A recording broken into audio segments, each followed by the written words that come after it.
Salam semuanya. Salam, Bu. Apa kabar semuanya? Baik, Bu. Oke, kita akan mulai belajar, tapi sebelum itu anak-anakku, ada baiknya kita yang awali dengan doa dulu. Oke, siapa yang mau membawa doa? Ini persilakan satu orang. Silakan. Mari kita bersama dalam doa. Bapa yang baik, Bapa yang agung, Tuhan Yesus Kristus, terima kasih Bapa atas berkat-Mu. Kami akan memulai belajar kami yang pada Kristen. Kiranya memberkati hidup kami, agar hidup kami dapat sabar mengajar kami dan dengan baik. Semoga pelajaran yang dari diri kami masuk ke dalam kami, dan kami dapat memahami. Dalam nama Yesus Kristus kami berdoa dan bersyukur. Amin. Terima kasih, Nak. Ada kita buat permainan. Bisa? Bisa, Bu. Bagi berdiri semua. Ibu mau buat expressnya.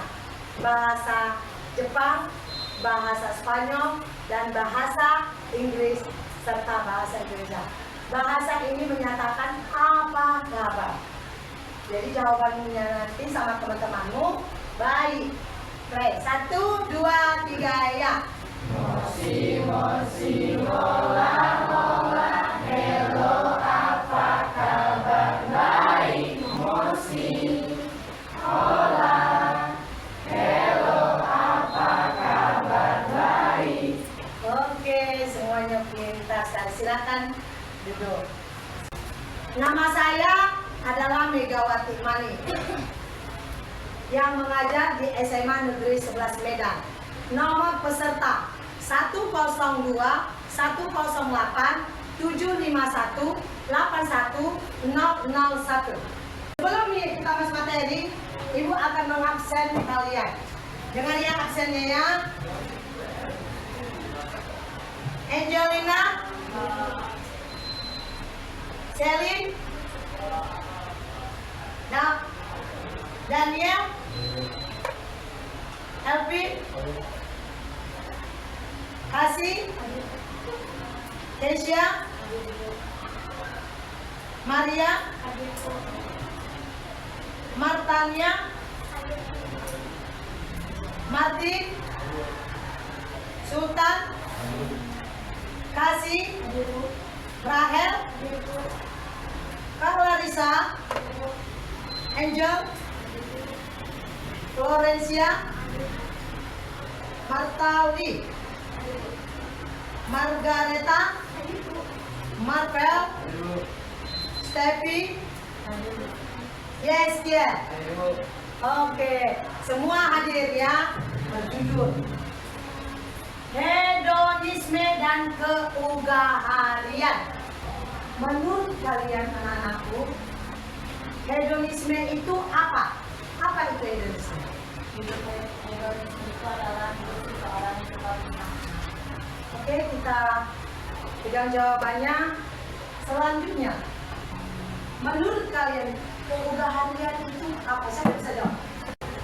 Keugaharian adalah hidup yang sederhana. Oke, silakan duduk. Betul jawaban kalian anak-anakku. Perhatikan. Ini pertanyaan. Apa itu hedonisme? Hedonisme itu adalah pandangan yang menganggap kesenangan dan kenikmatan materi sebagai tujuan utama dalam hidup. Ini terdapat di dalam KBBI atau dikatakan Kamus Besar Bahasa Indonesia. Jadi di sini adalah hedonisme pandangan. Berarti pandangannya tentang kesenangan. Berarti itu negatif atau positif? Negatif. Karena dia memiliki apa yang dia punya, dia buat itu berfoya-foya, bersenang-senang. Oke. Keugaharian itu adalah kesederhanaan atau kesahajaan. Dia tidak suka foya-foya. Dia tidak suka senang-senang. Sifat keugaharian itu adalah sifat yang suka menabung salah satunya. Dia tidak mau uang yang dia punya dipakai dengan yang tidak berguna. Menurut kamu, yang membuat orang itu bahagia apa? Oke, Ibu tunjuk ya. Kelompok 1, silakan berdiri. Apa itu menurut kamu sesuatu yang bahagia? Salah satu, kelompok 1, Pak, silakan. Kenapa orang bilang bahagia? Karena dia bisa dapat satu tujuan aja. Oke, betul. Salah satu contohnya, jika kamu mendapat uang, bahagia nggak? Bahagia. Bahagia. Jadi kebahagiaan itu bukan hanya berbicara uang, tetapi memang uang itu juga suatu kebahagiaan. Tapi lihat nominalnya. Kalau nominalnya 1.000 bahagia nggak kau? Enggak, ya kan? Pasti lebih dari 1.000 kan baru bahagia. Iya. Oke, Yesus memberikan teladan hidup yang sederhana. Padahal Dia adalah Tuhan. Menurut kamu, nilai apa yang kamu dapat teladani dalam keugalian atau kesederhanaan Yesus? Ini jawabannya. Tentang doa Bapa kami.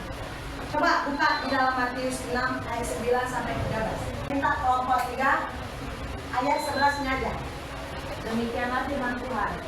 Berikanlah kami pada hari ini makanan kami yang secukupnya. Oke, berikanlah makanan kami yang secukupnya. Ini kan kecukupan hidup. Apa itu kecukupan hidup? Makanan yang secukupnya. Itulah kesederhanaan yang Tuhan ajarkan. Yang kedua, kerendahan hati. Kerendahan hati itu adalah kesederhanaan dan ketergantungan pada Allah, pada Tuhan kita. Tidak kepada harta dunia. Kebanyakan orang kepada mana? Kepada Tuhan atau kepada harta dunia? Harta dunia. Yang bagian ketiga, apa itu kesederhanaan yang diajarkan Tuhan? Melepaskan manusia dari sikap loba. Sikap loba itu adalah dikatakan serakah, tamak, dan ingin mendapatkan banyak dan sejenisnya. Jadi ini sifat yang ketiga ini, yang sikap loba adalah sikap hedonisme. Tetapi yang diajarkan Yesus itu adalah kesederhanaan. Itu terdapat di dalam doa Bapa kami. Selanjutnya, yang bagian keempat tentang doa Bapa kami, menuntun umat untuk hidup hari dan bersyukur, bukan mengejar kenikmatan tanpa batas. Kenikmatan, Ibu kasih tahu, kenikmatan dunia itu apa? Salah satu contoh, bagian hedonisme yang negatif ya. Tapi ingat, hedonisme seseorang yang memiliki banyak uang, bukan semuanya mereka bersifat senang-senang. Malahan mereka ada yang bersifat menyumbang, ada yang bersifat memberi kepada orang yang membutuhkan. Seperti di dalam buku kita, Peter dan Andre. Mereka berbeda status. Andre adalah seorang kaya, si Peter seorang yang sederhana. Tetapi Andre membantu Peter, orang yang di hidupnya keugaharian itu dia tetap bersyukur.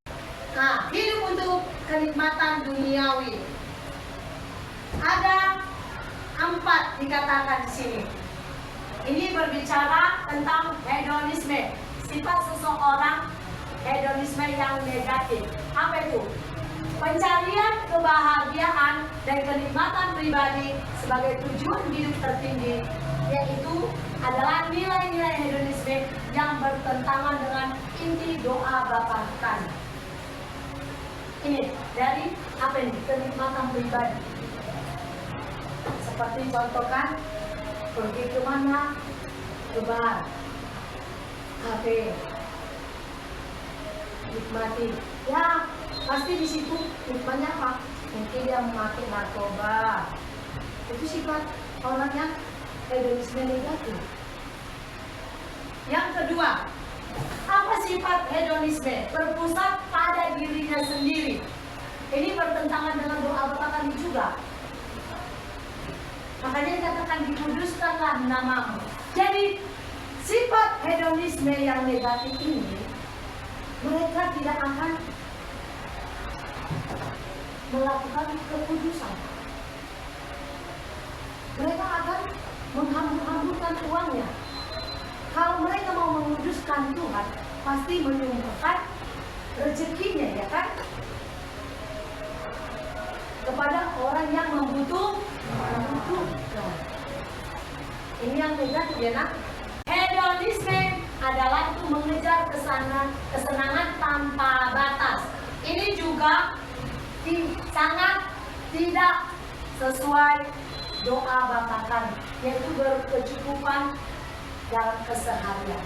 Udah, makanan kami yang secukupnya. Ini kesenangan tanpa batas. Manusia kalau diisi terus makanan menimbulkan penyakit enggak? Iya, harus cukup. Hedonisme mengabaikan dimensi rohani. Sementara doa Bapa Kami menekankan kerajaan dan kehendak Allah di atas kepentingan duniawi.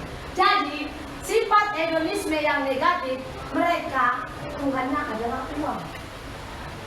Bukan lagi tentang keraduan Allah. Ada uang, dia pikir semuanya sudah beres. Ada 4 bagian hidup dalam kesederhanaan. Tadi kesederhanaan itu apa nak? Keugaharian. Di sini juga ada keugaharian, sikap hidup sederhana, hemat terkendali, berlawanan dengan gaya hidup, boros dan berlebihan. Sifat boros itu tadi sifat seseorang hidup. Mereka boros menghabiskan uang. Itu tadi Ibu jelaskan. Ya kan? Sedangkan yang keugaharian, mereka akan ada kelebihan uang mereka, pasti pikir kenapa? Masa depannya, oh ini nanti aku tabung, bisa aku kuliah kalau kalian ada dapat uang jajan lebih. Nah, makanya dikatakan apa? Hemat pangkal. Oh ya, hemat pangkal kaya berarti itu kan menabung. Ada 4 bagian hidup dalam kesederhanaan. Tadi kesederhanaan itu apa nak? Keugaharian. Di sini juga ada keugaharian, sikap hidup sederhana, hemat terkendali, berlawanan dengan gaya hidup, boros dan berlebihan. Sifat boros itu tadi sifat seseorang hidup. Mereka boros menghabiskan uang. Itu tadi Ibu jelaskan. Ya kan? Sedangkan yang keugaharian, mereka akan ada kelebihan uang mereka, pasti pikir kenapa? Masa depannya, oh ini nanti aku tabung, bisa aku kuliah kalau kalian ada dapat uang jajan lebih. Nah, makanya dikatakan apa? Hemat pangkal. Oh ya, hemat pangkal kaya berarti itu kan menabung. Mengakui ketergantungan pada Allah untuk kebutuhan secukupnya. Jadi kalau kalian mendapat rezeki dari Tuhan, pasti kalian bersyukur kan, berdoa kan, mengatakan Tuhan terima kasih berkat hari ini, berkati, amin, begitu kan? Iya, itu sifat keugaharian. Dia tidak mau bersenang-senang, dia tetap akan berdoa bersyukur. Oke, yang selanjutnya, menghargai pemberian Tuhan tanpa kerakusan. Ini kadang-kadang orang yang loba, mereka itu tidak akan puas. Dan terakhir, mengutamakan kerajaan Allah dan kehidupan yang berfokus pada kasih serta pelayanan. Artinya begini, pelayanan. Ketika kamu beribadah di PA, pasti ada korban kasih kan? Korban kasih itu kolektan. Jadi ketika kamu memberikan itu, kamu dikatakan pelayanan. Karena kamu memberi sedikit rezeki dari orang tuamu. 2.000 kau kasih itu kemampuanmu. Tapi jangan kamu potong lagi setengah, itu loba. Sifat serahkan. Kalau dikasih sama orang tua 5.000, kasih 5.000. Itulah kamu dikatakan pelayan untuk Tuhan, untuk kerajaan Allah. Ibu minta dari penjelasan ini, Ibu mau kalian buat diskusi. Kelompok 1 adalah kegiatan 1. Diskusikan tentang hedonistik dan ugahari. Yang kedua, diskusikan tentang cerita Andre dan Peter. Yang ketiga, salah satu contoh membuat slogan. Betul nak? Di situ Ibu kasih selembarkan, buat slogan. Contoh ini, hemat tanggal kaya. Nah, kita cari lagi yang lain. Slogan apa selain ini? Oke? Dan coba kamu jelaskan dalam diskusi kalian. Kelompok 4 itu apa? Tentang ayat kan? Ayat apa itu namanya? Yesaya 5 ayat 11 sampai dan Amsal 21 dan ayat 17. Nanti presentasikan ke depan.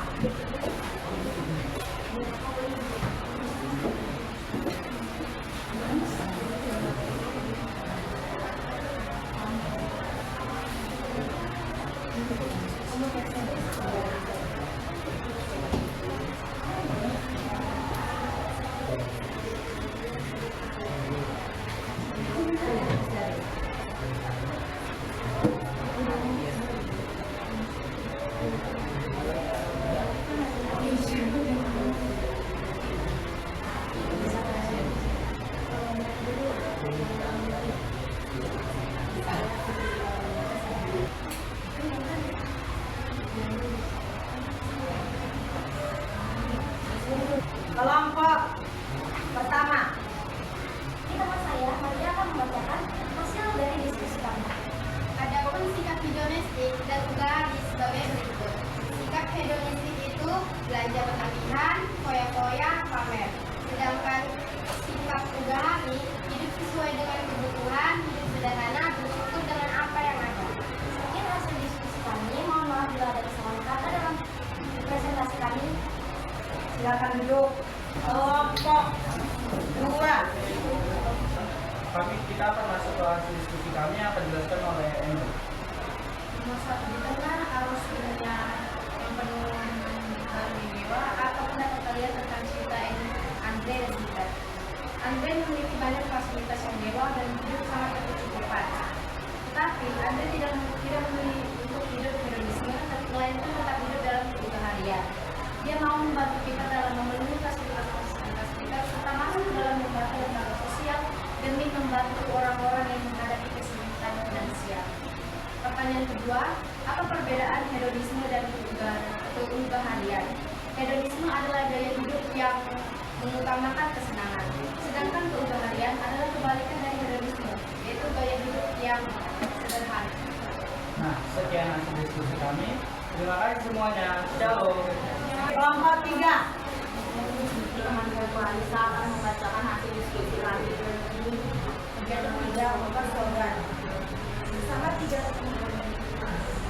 atau 4 tulis kelasmu buatlah sebuah slogan tentang hidup berharian. Kalian bisa menempelkan slogan tersebut di medsos kalian atau di meja sekolah. Slogan yang kami ambil dari materi tentang hidup berharian adalah menabung untuk masa depan. Kenapa slogan ini berkaitan dengan berharian? Karena kata menabung berarti hidup sederhana yang suka menghemat daripada berfoya-foya untuk kesenangan pribadi. Ini adalah upaya pentingnya pengelolaan keuangan yang bijak untuk mencapai kekayaan. Oke, sekian dari hasil presentasi kami. Terima kasih semuanya. Lanjut kelompok 4 terakhir. Nah, hasil diskusi kami akan dibacakan oleh teman kami, yaitu Natania. Oke, saya akan membacakan hasil diskusi kami dari ayat Al-Quran, Yesaya 5 ayat 11 sampai 12, dan Amsal 21 ayat 17. Ayat ini menceritakan tentang hidup Al-Quran, yang mana bebasnya terbawa manusia sehingga membuat hubungan manusia yang panjang. Yang Amsal 21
Jadi hasil diskusi kalian dengan yang ibu jelaskan semuanya sangat jelas.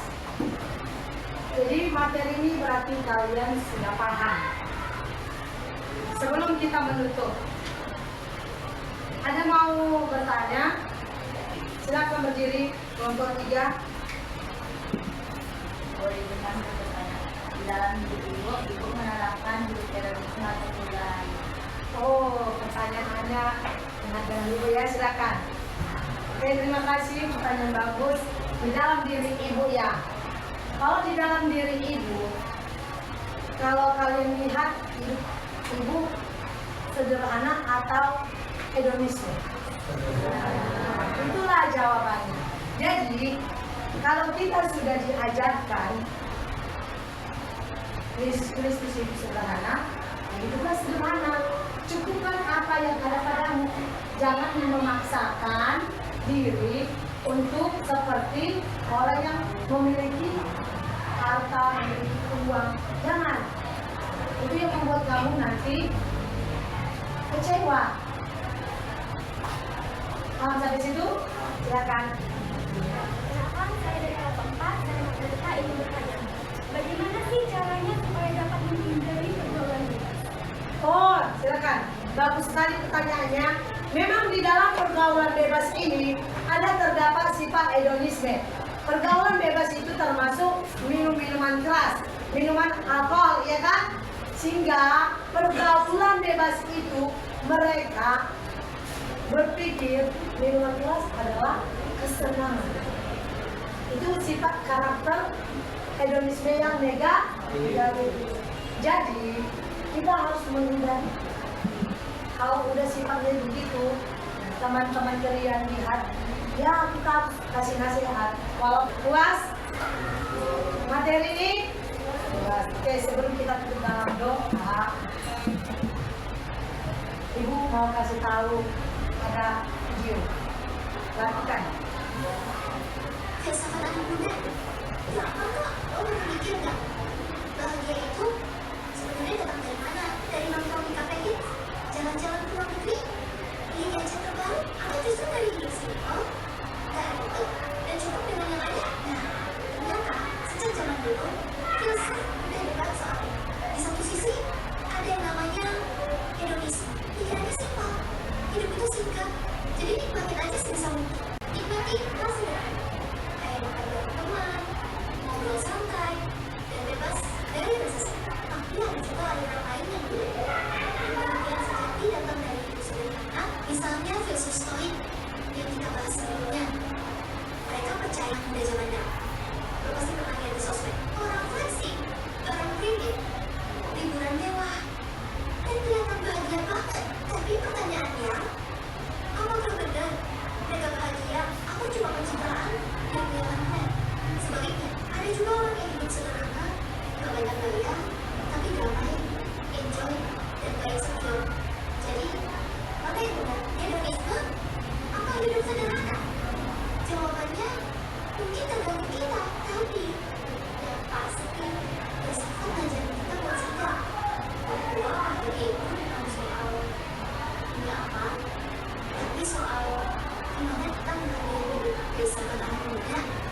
Gampang kok, dan pertanyaan soal kebahagiaan ini selalu relevan buat kita semua. Kesimpulannya, kalian harus hidup sederhana. Mari kita bersatu dalam doa. Terima kasih Tuhan buat penjelasan dan materi yang sudah kami, ya Bapak, sharingkan satu sama lain. Bapak hamba jelaskan, kiranya mereka juga di masa muda mereka menjadi anak-anak yang hidup sedia. Terima kasih Tuhan, kami akhiri pembelajaran hari ini di dalam nama Yesus berdoa. Amin. Minggu depan kita masuk ke 4. Selamat siang anak-anak. Siang, Ibu.